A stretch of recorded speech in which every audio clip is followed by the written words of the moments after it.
In today's video, I'm going to teach you how to store receipts in QuickBooks Online.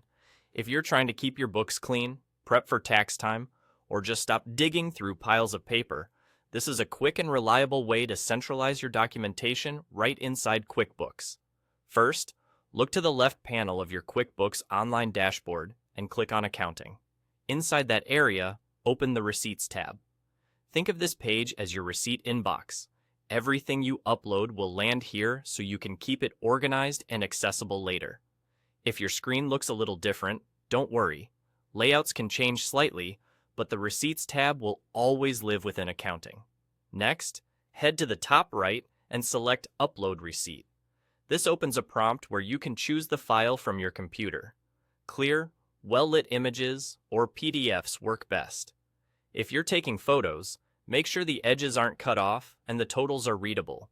Better quality going in means fewer fixes later. If you already have Google Drive connected to QuickBooks, you can use an alternative upload method. Click the small caret icon and choose Upload from Google Drive. This is handy if your receipts are stored in the cloud and you want to bring them in without downloading to your computer first. If you don't see the Google Drive option, it simply means the connection isn't set up in your account. After your receipt uploads, click on it to review the details. QuickBooks uses AI to read the image and automatically populate fields like vendor, date, and total. That's convenient, but it isn't perfect.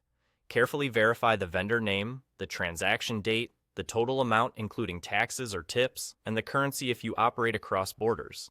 Also, check the category so the expense lands in the right place on your reports. If anything looks off, edit the fields directly. Taking a moment to correct mistakes now prevents reconciliation headaches later and keeps your financial statements accurate. A couple of quick tips while you review. Avoid duplicates by checking whether a similar receipt is already in your list. And keep your file names simple and descriptive so they're easy to spot in the future. If a receipt is faint or crumpled, rescan or rephotograph it so the text is legible. That's all there is to it.